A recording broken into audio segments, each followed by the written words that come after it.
इच्छाधारी नागिन की जादुई कहानी नागिन स्टोरी। जामपुर गांव में एक शंकर भगवान का मंदिर था जो कई सालों पुराना था। जब कभी भी गांव पर कोई परेशानी आती उस मंदिर से एक रोशनी चारों तरफ फैल जाती और रोशनी इतनी तेज होती कि कोई भी उस रोशनी के सामने टिक नहीं पाता था। एक दिन वहां एक मुसाफिर आया, उसका नाम मोहन था।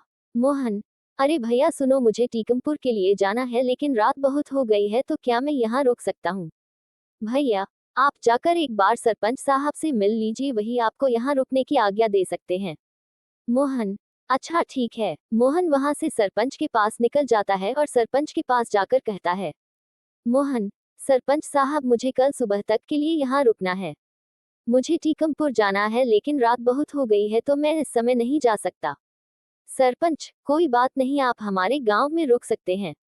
मोहन, आपका धन्यवाद। सरपंच मोहन को अपने ही घर में रोक लेता है और मोहन का बहुत आदर सम्मान करता है। लेकिन रात को मोहन सोता नहीं है, मंदिर की तरफ जाता है और सरपंच उसे मंदिर की तरफ जाते हुए देख लेता है। सरपंच भी मोहन के पीछे जाता है। सरपंच, क्या बात है मोहन, आप इतनी रात को मंदिर के पास क्यों घूम रहे हो? मोहन, मुझे यहाँ से कुछ आवाज और रोशनी दिखाई दी थी, इसलिए मैं यहाँ आया। सरपंच, ये हमारे गांव का सबसे पुराना मंदिर है, जब भी गांव पर कोई मुसीबत आती है तो ये मंदिर हमारी रक्षा करता है। मोहन, यहाँ कोई नागिन है क्या? सरपंच, आपको कैसे पता? मोहन, मुझे ऐसा लगा जैसे यहाँ कोई नागिन है। सरपंच, कौन हो तुम? मोहन, मैं मोहन हूँ। सरपंच, तुम कोई और हो, तभी तुमको ये पता चला कि यहाँ पर कोई नागिन है। सरपंच की आवाज सुनकर और भी लोग आ जाते हैं। लोग, क्या हुआ सरपंच जी? सरपंच, इसे हमने मेहमान समझकर अपने घर और गांव में रखा, लेकिन ये कोई साधारण इंसान नहीं है, इसे पता है यहाँ नागिन है। मोहन, मैं सपेरा हूँ और मैं इस नागिन की तलाश में ही आया हूँ। मुझे किसी भी तरह ये इच्छाधारी नागिन चाहिए। सरपंच, इस इच्छाधारी नागिन को तुम यहाँ से नहीं ले जा सकते। इतने में इच्छाधारी नागिन सामने आती है। इच्छाधारी नागिन, क्यों आए हो तुम यहाँ?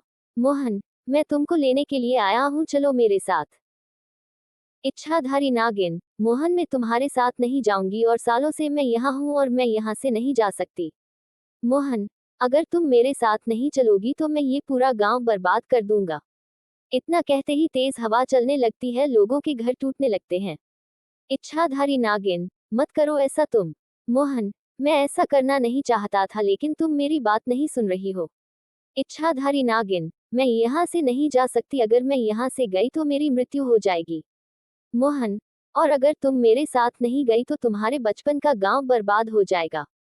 उस पर संकट है। इच्छाधारी नागिन, क्या संकट?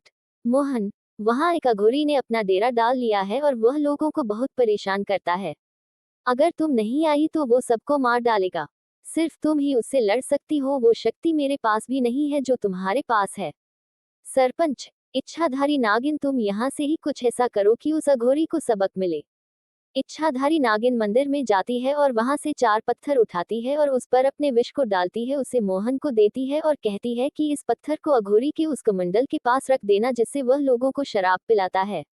अगर अघोरी के इरादे गलत होंगे तो उसकी श्री शक्तियां चली जाएंगी। मोहन वो पत्थर लेकर चला जाता है और जैसा इच्छाधारी नागिन ने बोला होता है वैसा ही करता है। मोहन, अघोरी तुम लोगों को शराब पिलाना बंद करो, इससे गांव के लोगों की मौत हो रही है। अघोरी, तुम कौन होते हो मेरे बीच में बोलने वाले? में ऐसा ही करता रहूंगा।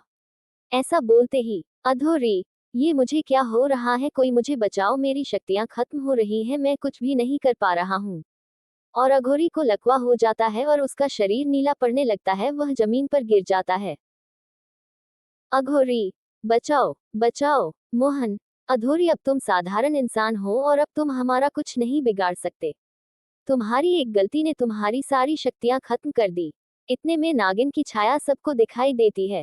इच्छाधारी नागिन, ये तुम्हारे कर्मों का फल है, मोहन ने तुमको पहले ही समझाया था। अघोरी, मैंने अपने पैर पर खुद ही कुल्हाड़ी मार दी। नागिन, मुझे माफ कर दो, मुझे बचा लो और मेरी शक्तियां मुझे वापस कर दो। नागिन, मैं तुम्हारी जान बचा सकती लेकिन तुम्हारी शक्तियां तुमको वापस नहीं दे सकती। जो होना था हो गया, अब तुम फिर से तपस्या करो और फिर तुम्हें तुम्हारी शक्ति वापस मिलेगी।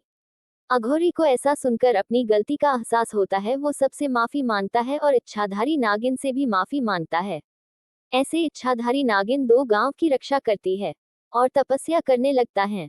मोरल ऑफ द स्टोरी, कभी किसी का बुरा नहीं करना चाहिए।